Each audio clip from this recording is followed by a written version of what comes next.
Lead boldly, sell soulfully. Rethinking sales as a pathway to impact and freedom. That is our delicious conversation this week on Ambitious, Awakened, and Aligned. What if sales wasn't about closing deals, but about opening possibilities? What if leadership wasn't about control, but about connection? What if success wasn't measured by the grind, but by the freedom, fulfillment, and the impact that you create? In today's episode of Ambitious, Awakened, and Aligned, we're flipping the script on what it means to sell, to lead, and to grow.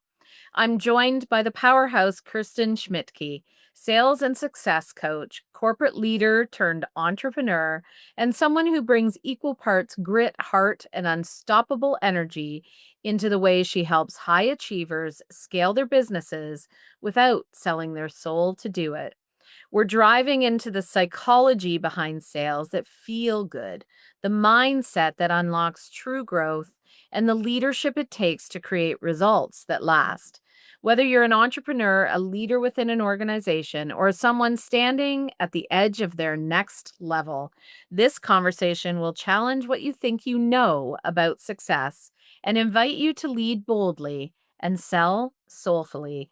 Please welcome Kirsten.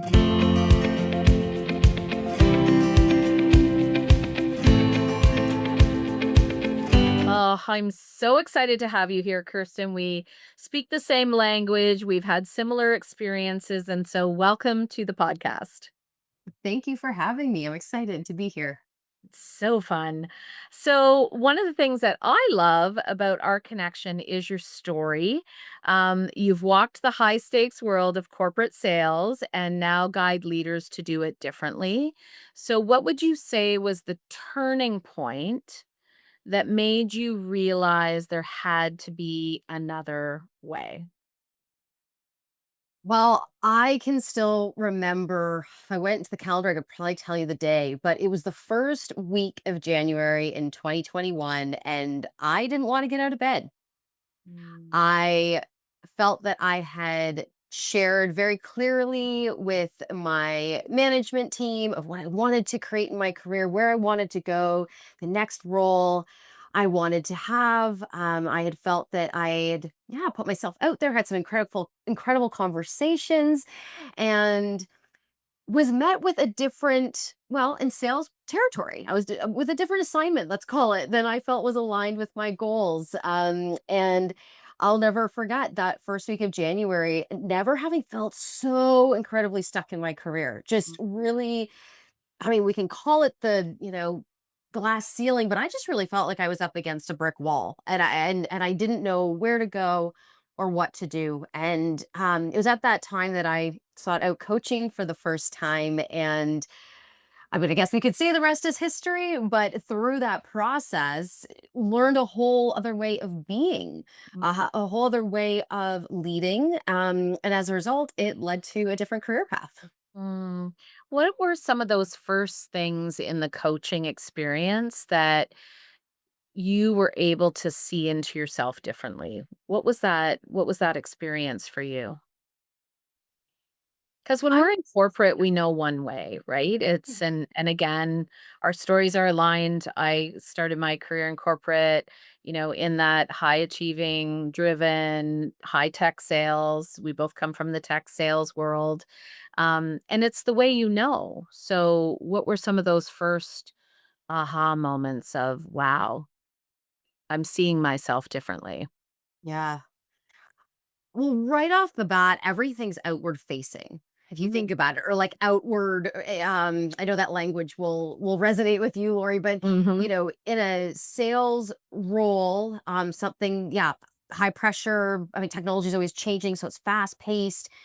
Everything is outside face. So externally, you're looking for reward. You're looking for acknowledgement.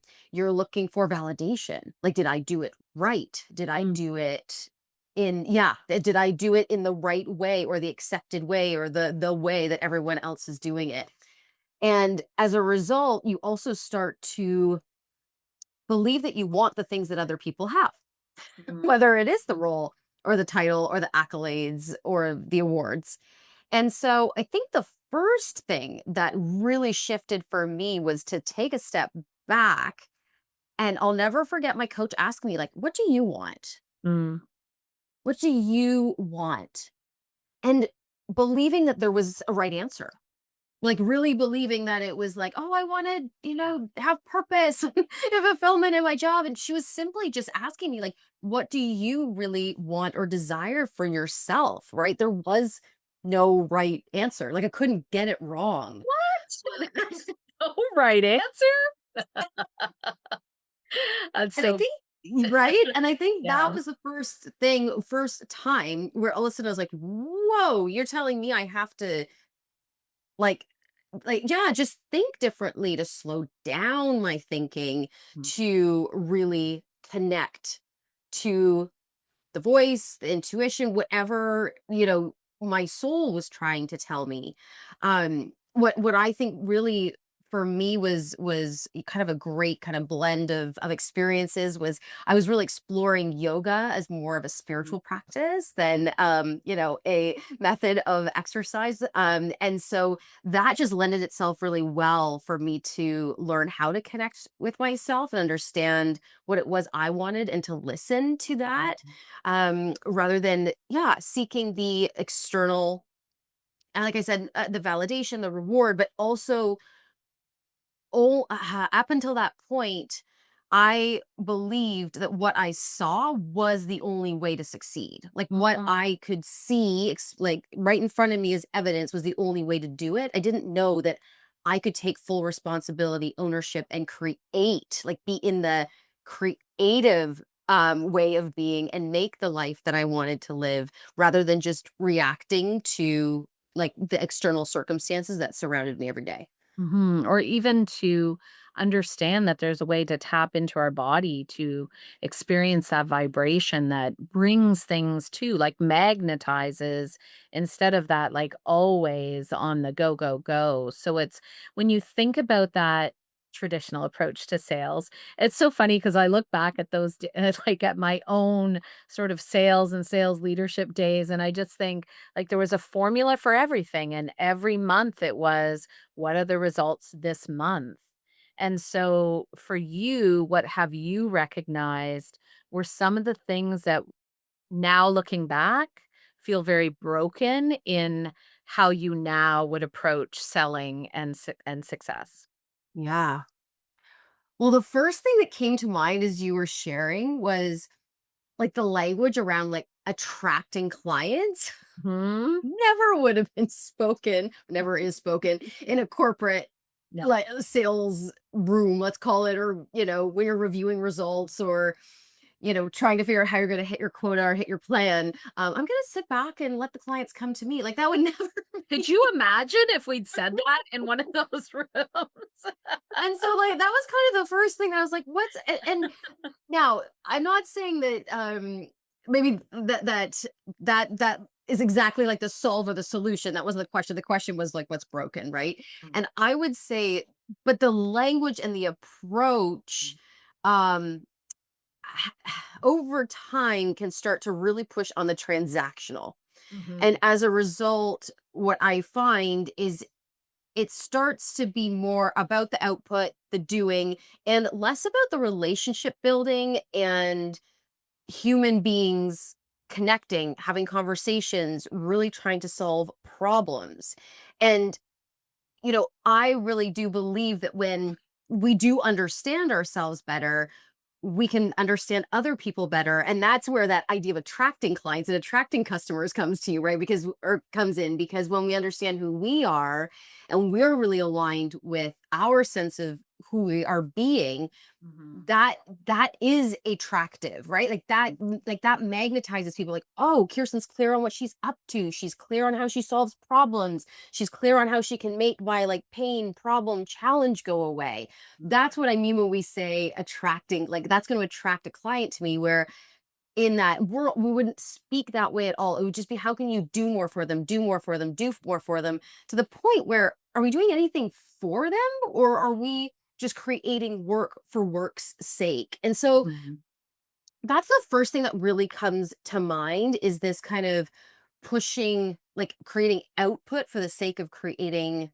output Mm. or productivity. When if we could just really take a step back, understand who we are Mhm. so that we can be clear in how we're showing up. The other huge, powerful thing that I think would change the conversation drastically is we'd actually be open to hearing what our clients and customers need and have to say rather than leading with our own agenda. Mhm. Absolutely. Oh, I love that point. So let's dive right into what does selling soulfully mean to you then? Because that in itself is one of the, I would think, one of the foundational things. But let's just like really unpack for people what this, because so many people are still afraid of sales. So many people are still afraid of the word. So many people have it wrapped up in something that I believe you and I just don't believe it is. So let's unpack that for people. What is selling soulfully?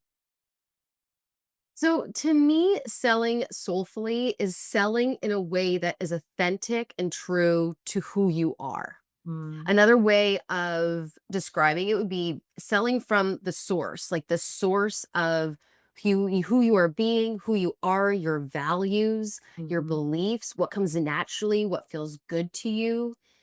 Because what seems to keep people a little bit, yeah, a little afraid or maybe away from sales is this expectation.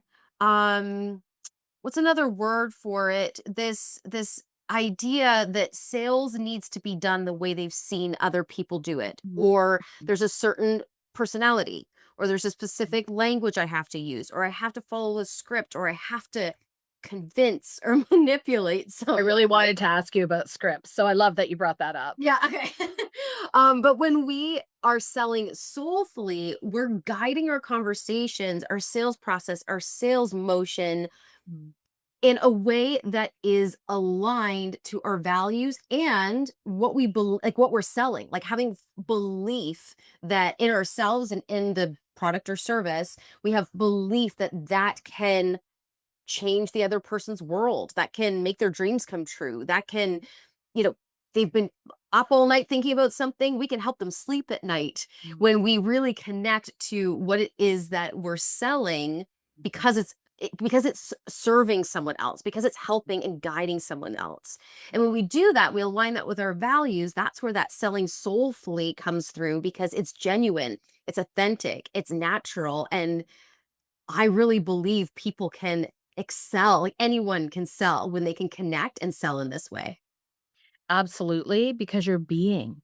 Mhm. It's not you're not trying to prescribe yourself to be someone you're not, you're being you, and you're showing up authentically as who you are, and then it's just a conversation. It's conversation, connection, as you said, alignment to values, alignment to people's needs, beliefs, desires. It's magical truly when two people connect where one has something that somebody needs and the other has a way to solve that problem or provide for that need. I've always thought that is such a beautiful dance when we do that from a heart centered desire to really support another person. And of course, in that journey also supports us if we're the people providing that, right? So it can just be such a beautiful connection when we look at it that way. What are you finding that entrepreneurs and leaders want to talk to you most about in this arena? Like what types of questions, challenges are coming up in your coaching conversations the most, would you say? Yeah. One thing that's interesting, because you alluded to it earlier, right? This kind of the ickiness around sales or the discomfort around Mm, sales. And one thing that I think is really fascinating is I see it across like the spectrum. Like I see it from the newbie business owner, entrepreneur who's like, "Oh, sales, I don't really know. I've got this like story and meaning around it. I don't really want to go there. Necessary evil." But then I almost see it play out to even the sales leaders that I work with in corporations and organizations, really wanting to like raise the level and professionalism as of sales being a mm, worthy career path. Mm. It's like the best kept secret, or it's like this like taboo, like, oh, I'm in sales, and you kind of apologize for it. And I don't know if you experienced that, Lori, but I Yes. have to say I experienced that. Yes. I mean, I've been doing this for 15 years selling and even calling myself a sales coach. I had to do my own mindset work around Right? reframing that, right? So I think that's one thing, and I really believe that I'm on a mission to elevate sales as being a worthy profession, as being something we can get excited about and not hide behind, because it's Mhm. really interesting that regardless of your experience or tenure in sales, I find that everyone is a little bit caught up with it being, yeah, there's just a little bit of discomfort with it being, again, I'll use Yeah. the word icky, or Mm. not worthy of, the accolades or the professionalism that we see with marketing or HR, or even business development gets a little bit more cred, so to speak, Yes. than sales, Yes. right? But if you say you're in sales, yeah, you kind of will, even again, the people out there have been doing it for years. I'm learning and getting this question about how do we move past that mindset. So even the leaders that I'm working with, executive leaders, they're wanting to visit that with their team because it's Mm. also getting in the way of their success, despite, them hitting their numbers, hitting quota, and, been doing this for years, but there's so much more available to them if they Mhm. could feel not only supported, but like worthy of like investing the time to be better at their job too. Mm. So I'd say that is one big theme. The other one that I just thought I would bring this up because I find this is really interesting. We're in a very interesting time, and this is something I'm actually trying to work through to support my clients too. But I really believe, so my focus or my expertise is in business to business, right? Or B2B sales, often more high ticket type Mhm. of services or products. That's the world I come from. That's the world that I serve and work in. And what's been interesting is this shift, this necessity, I believe, to connect with human beings. Like we buy from people we like, know and trust, right? So we need time with them. But what's been interesting is with more remote work, it's created busier schedules. Sales people are not going out and meeting people face to face as much because it takes more time. Mhm. People aren't picking up the phone, so, my sales leaders who have teams that are, like tasked with more of what we would call a hunting role, so looking for Yes. new business, right? They're trying to, some cases, make cold calls, sometimes maybe a warm lead, but getting conversations going. This is something that I'm, exploring kind of the future of sales too and how to support my clients. But I'd say that's another, getting creative on how we can really connect with people. Because we are in a different world now where, like when like, yeah, between leaving corporate, COVID, whatever, even the last few years, people know so much about us, about our brand, about what we're offering before we ever communicate with them, Mhm. There was right? a statistic, this is going back a few years ago now, but when I started in sales leadership, the role was to really educate, inspire, help people understand even their own problems and challenges.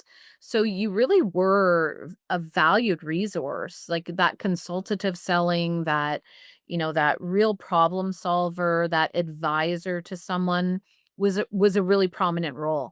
And then that shifted in that next decade, and the stat at that point, and it's probably changed, had become that 70% of the decision was already made before someone would actually reach out now to a quote unquote salesperson, because they were doing their own research. They were more astute to sort of uncover their own challenges and problems. So now they were coming to say, please meet me here. And, the sales world was still back here in I'm educator, igniter, but really the customer was I'm already educated, so I just need that last 30%. And I think now, another decade later, what has even advanced beyond that, where people are even doing more research or, using AI to come up with answers for themselves. And now the role of what's required changes. How do we adapt? And I think that's what you're saying, right? It's incredible just to watch that journey of how that evolved so much throughout the years. That's a really interesting statistic, which you're probably right. It may have shifted, but it would be likely Mm. still imbalanced, right? Like, Yes, right, for we're sure. having more information.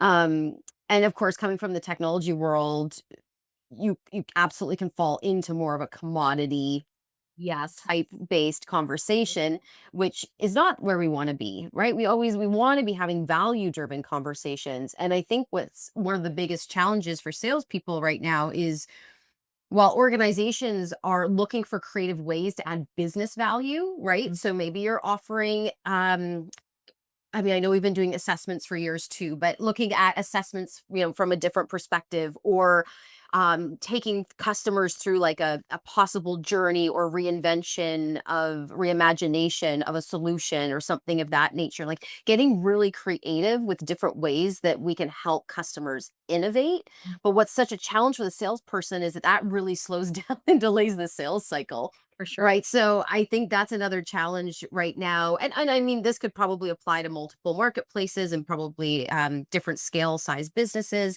But of course, as the salesperson, we want to be managing our pipeline. We want to be, closing deals and moving deals faster, but at what cost? Right. Again, it's the short term, long term, which that's not new.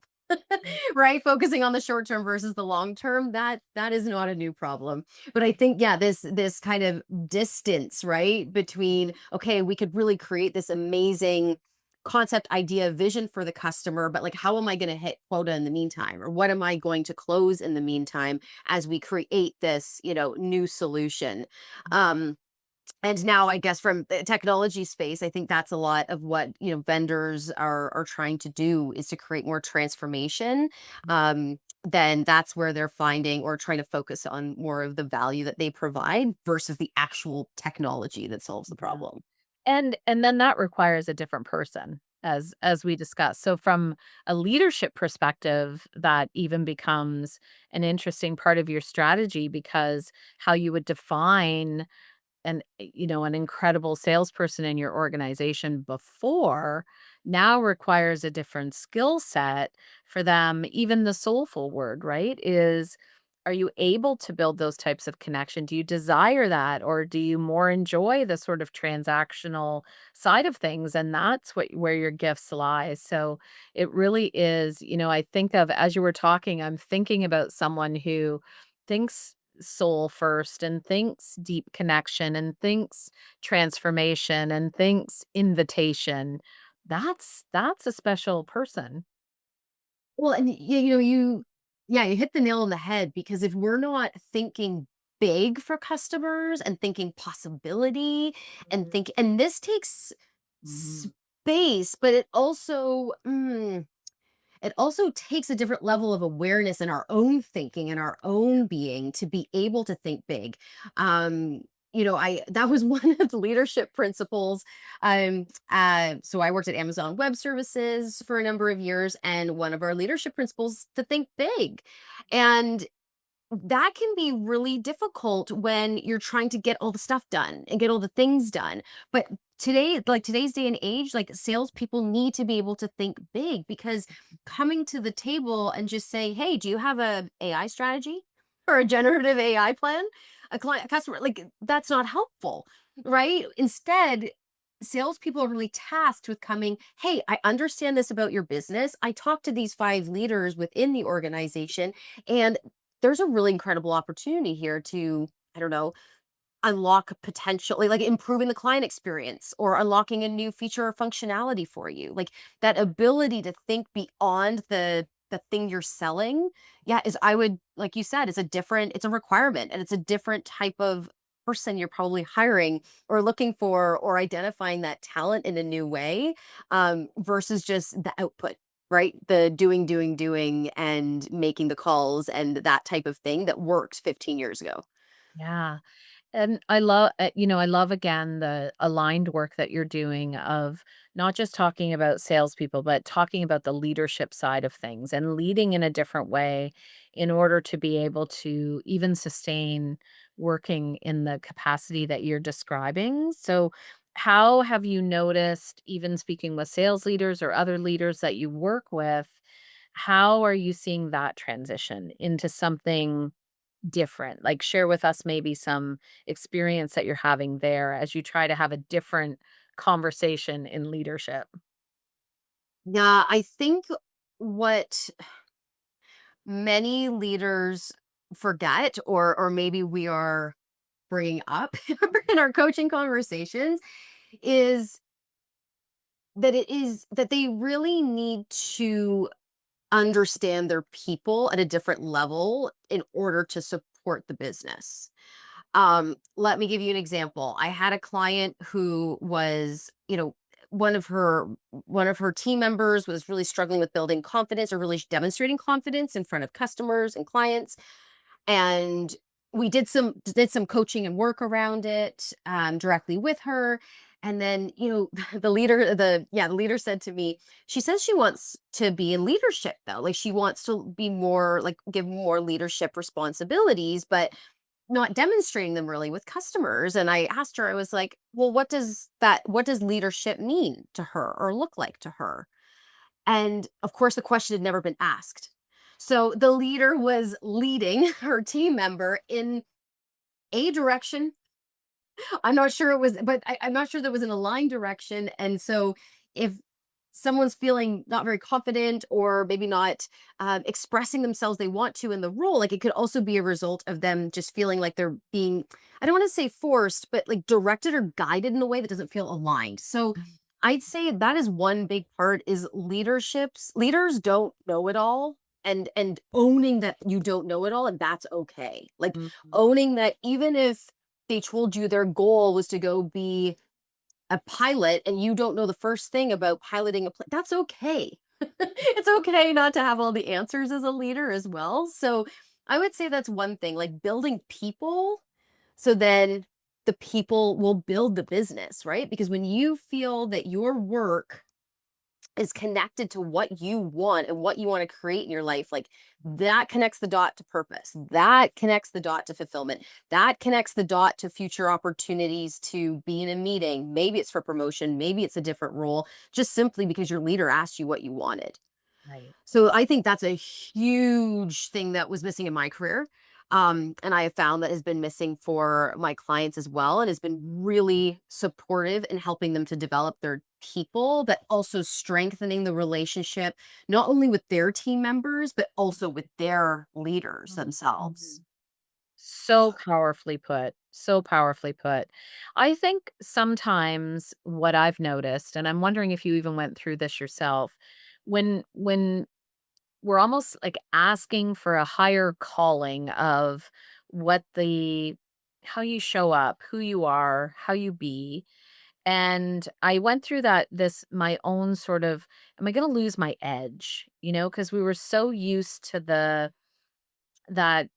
high energy, high drive, high results kind of environment. And I had this piece and I didn't even recognize it until later.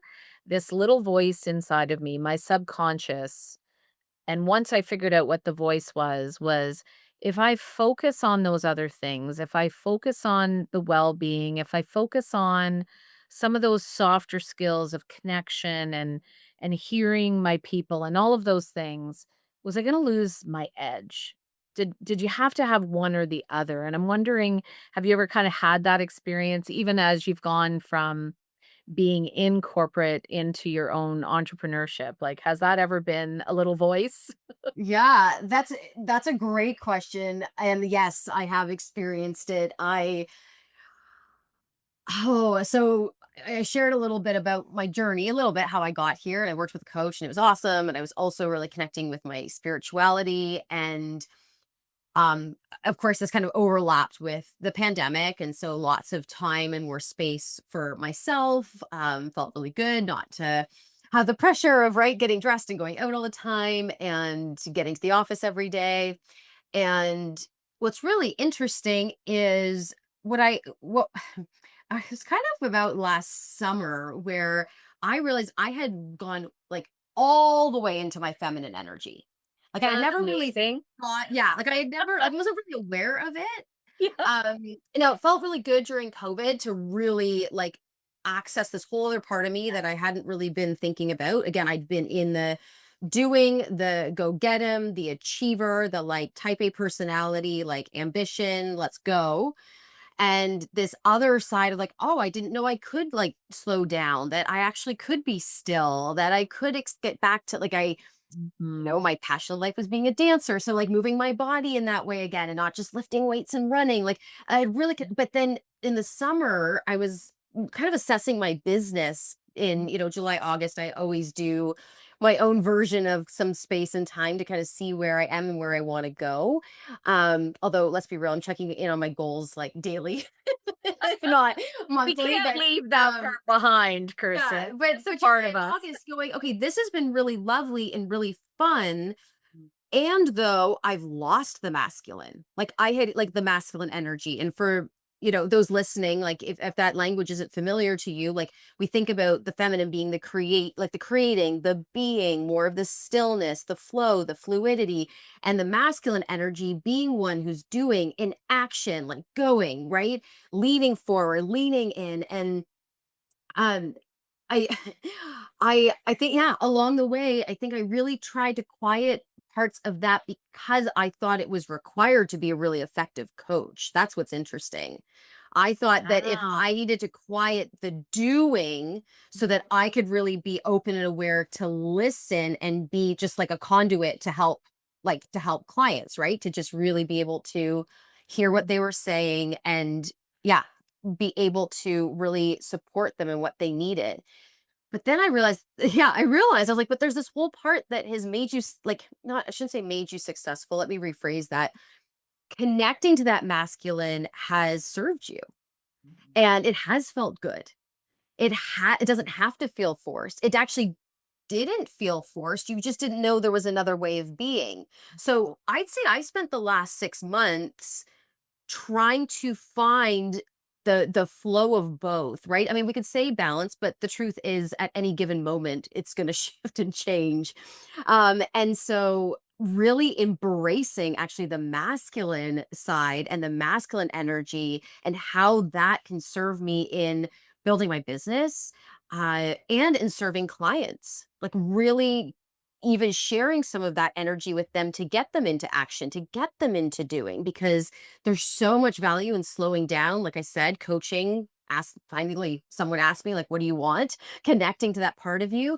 But without action, there is no result. We don't change the outcome. There's no transformation. We need to have both. Mhm. And so, yes, I have definitely had an experience of that shift or that change, yeah, somewhat recently. And so now I feel that I'm checking in more and more to see when I need a little bit more or need a little bit less, because both serve me powerfully.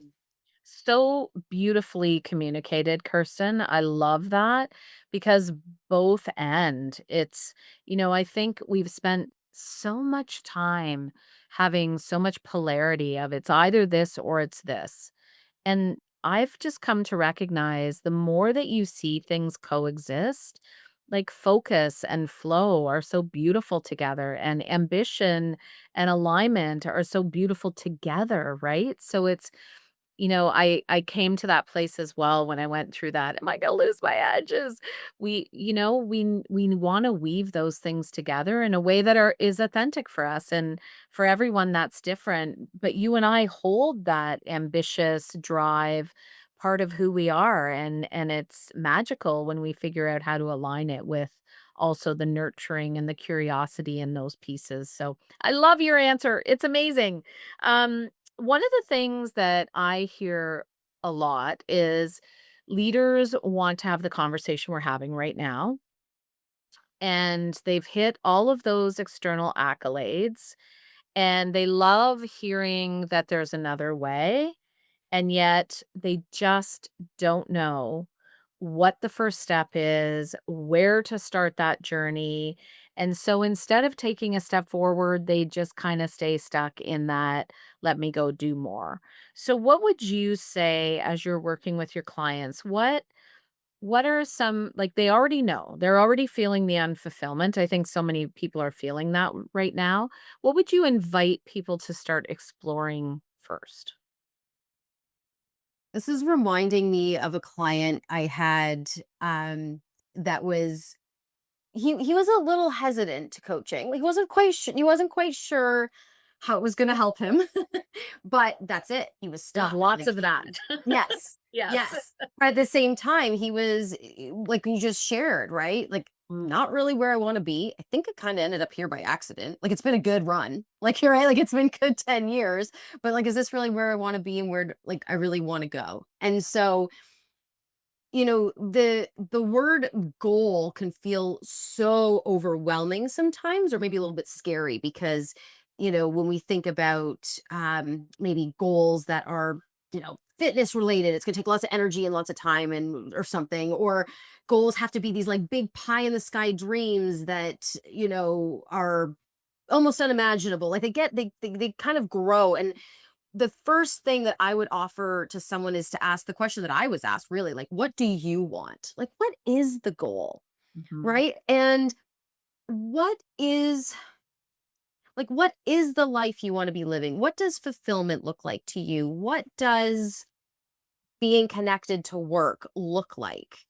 Mhm. Because in there, and I'm offering just some other questions, because what do you want can also sound very, very vague. I mean, in this example, he just wanted to be closer to like his line of business, making a bigger contribution. So that meant supporting a different territory that had a larger number and larger impact. It meant also maybe moving up in terms of a different role down the road, because then he'd be closer to decision making. Mm. Right? But for him, it was like, I just want to have more skin in the game. Like, I want to know that the work and the team that I'm supporting, they're actually contributing more to the bottom line and to the impact that the business is having. So we work backwards from that. But and I just this just came to mind too, but what also got us there was, okay, what like areas of your life maybe are where you want to focus, or like what areas of your life have you not been focusing on, and there's maybe a goal in there. And so what kind of came up for him was like, oh, finances, like I want to like retire by I'm 50, like by the time I'm 55. And I was like, well, what are you going to do at 55 that you're not doing now? Right. We can get so caught up in like a when then mentality, right? And I think that's also what gets people caught in a loop when they're feeling stuck in their careers. They're like, oh, I'll just put in more time, because when I retire, or when I get that payout, or when I get that deal, or when I get that bonus, then I'll do the thing. And so we're just waiting around, and we're not actually taking responsibility. Like, we're not taking responsibility that we've chosen to stay in the role. We've chosen not to raise our hand. We've chosen not to get clear on our goal and to, seek the support, whether that's a mentor, a manager, a coach, whatever it might be, to get us, moving towards that goal faster. Mhm. So that is all to say, it's slowing down, right? It's understanding what is it that you want. It's Mhm. finding like a bite-sized goal. It doesn't have to be something gigantic and scary. And we can start small and take a step towards it. But then it also requires us to take responsibility for where we are now, right? For understanding that like the choices we made, that's what got us where we are. So now we have an opportunity to understand what we want, understand ourselves better, and now make different choices going forward, so that we can be participating rather than being on the sidelines of life. Yeah, it's so massive. Take radical personal responsibility, I say, right? Yeah. It's like you feel the nudge. And when you feel that nudge, you can stay on autopilot, or you can wake up and you can take a step and you can take radical personal responsibility and actually start to bring your life to life. And it's beautiful to watch when people choose themselves and take that step. So that's a great story. I love that. So from corporate success to entrepreneurship, wondering what are now, because I've been on the sidelines watching that, which has been fun. What are maybe just one or two things you've learned about yourself now? Now you're working with other people going through transformations. You've gone through this massive transformation. What do you know about Kirsten today that you didn't know before? That's oh gosh, wow, that's like one of those questions I wish I'd come prepared to answer. That's a load You've of got it. It's uh, in there. yeah, like, well, what have I learned? I mean, well, I guess from a like more of a like kind of practical hands-on, like I there's so much nuance to building a business. I'll say that much. Yes. I have a like great career in sales. I understand so much about different businesses, but um, like yeah, putting in like the effort to like sustainably scale and grow, like the foundation is just so incredibly important. And so I think that like just kind of like business basics that I thought I had like already locked and loaded. I'm always like learning new ways that make my business easy to grow. The last thing I want is like I don't talk a lot about burnout because that's something I've actually been very good at managing and very aware of in both my like corporate and entrepreneurship career. So definitely taking some of those, systems and processes and things that I learned in corporate and seeing how I can integrate them into my business. But yes, lots of learning in the business growth aspect and business building part. I'm trying to think more on a personal level. I mean, one thing that has been hugely helpful for me is I would say, I was like pausing, like learning how to respond. And let me just maybe share a little bit more about what that means. So, you talked a little bit about maybe like what's not working or what didn't work in corporate or, what I learned or shifted from. And that was, like, always being in reaction mode. Like, when I talked about that, like, output always, it was because you were always reacting, reacting, reacting. Like, how fast could you move? How fast could you send an email? How fast could you have a conversation or whatever it might be?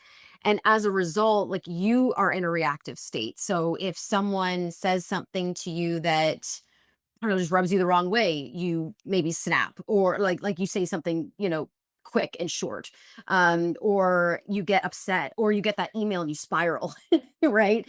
And I think the biggest thing that I've learned is to pause Mhm. and to separate like fact from fiction. And what I mean by that is someone emailing me is someone emailing me, Mhm. right? The story that I choose to create around what the email means about me or about a conversation or about something, like I actually get to choose that story. And that's why I say like fact and fiction. So if someone sends me an email at one time, like if it was, we need this ASAP, well, I would interpret that as like, I'm not working hard enough, I'm not working fast enough, I'm going to get like in trouble or called out, right? And then that's where the spin comes.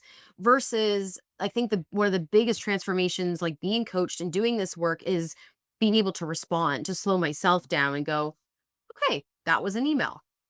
Now I'm going to respond in the best way I feel is, appropriate to the situation. And what's funny is it doesn't mean I reply any slower, Mhm. but inside I don't go through the chaos and the loop and the spin. And so, I mean, that can be applied to like so many things across the line. Something else happened recently. Oh, this is another fun story. Another reaction versus response story. I was invited to do a photo shoot. I had a friend in town who was like, "Oh, I rented a studio. Let's go and take pictures." I was like, "Okay," and I had to drive to get there, like 2 hours. And I was getting ready. I was like getting my makeup done, and then I realized that I left all my clothes in a garment bag in the front hall closet. And I was like, cool. We're supposed to start in 15 minutes. Like, no, 15 minutes. I was supposed to, leave in 15 minutes to get to the studio. And I was like, that's interesting. What am I going to do? And anyway, I found one of my favorite stores en route, jumped in, grabbed a few things, wore all the tags, returned it all the next day. But I'm telling you, a Kirsten a few years ago would have just sat in the car and cried. Like, that would have been it. Right, and instead, I think the shoot turned out better, like, I think the clothes I picked, I felt really good in them, and off we went. So, I'd say in terms of personal transformation, like, just that ability to respond, and when I do find that kind of falling below the line, I'm able to get to neutral or above the line so much faster than before. That is such a powerful lesson for everyone listening because the world in general has taught us the react. Yeah. And sales, anyone listening that's in sales, it's like an innate behavior that we have created is react. But when you actually respond, everything changes. It slows down the whole dynamic. And I love when you respond, you choose. When you respond, you choose. And you did say it doesn't change how long it takes. I would say, though, there are times that we've created this like 24 by 7 world where when I talk to salespeople, it's like you choose if that's true for you as well. In the you don't even have to respond in the same time you think is expected in that response. If someone is texting you at 10 p.m., you don't have to choose to respond at 10 p.m. And I think when you allow yourself to live in that respond world, you advance the frequency of every connection you have and you get to be real, like back to the authenticity, right? So that is like really powerful lesson. Thank you. So we're coming to the end of our podcast. You and I could talk forever about all of these conversations. But I'm just wondering, is there one either inspired action or one final thought that you would love to share with the listeners that you haven't had a chance to share yet? I would love to offer everyone to go have more conversations. Mm, Um, I like to say that conversations create, and when it comes to sales, conversations convert. mm, And when we're having conversations like heart to heart, chest to chest with people, you know, and maybe that is still remote. Maybe that still is via Zoom. But the more conversations you have, the more curious you are in those conversations, you're expanding your world. Like maybe you do expand your sales, maybe you do expand your business, maybe you do expand opportunity, down the line for another job or something. But I really believe that conversations they create opportunities, they create relationships, they create joy, they create just a connection to being human, the fact that we get to do that. And conversations are also where we convert. That's where we, yeah, bring people into our world. And like you said, Lori, that's where we find that magic when what we have to offer is exactly what somebody else needs. So yeah, I will leave you with that. human to human, heart to heart, just like this conversation. Thank you so much for being here, Kirsten. Loved every minute of it. Love talking about sales. So, we're on this earth to amplify that sales is incredible and awesome. So, thank you for sharing all of your gifts with us. Thank you for having me. Well, that's a mic drop moment, right? Kirsten has given us so much to chew on, redefining what it means to sell, lead, and live in alignment with what matters most. And that is what we're all about around here. I hope this conversation cracked open a new way of thinking for you. Remember, the real magic happens when you stop chasing success the way the world tells you to and start showing up as the leader you already are, fully aligned, fully awake, fully you. To connect with Kirsten and soak up more of her brilliance, check out the links in the show notes.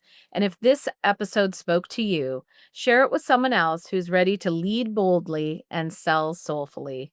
Thank you so much for listening to Ambitious, Awakened, and Aligned. And until next time, keep dreaming bigger, aligning deeper, and leading with your heart.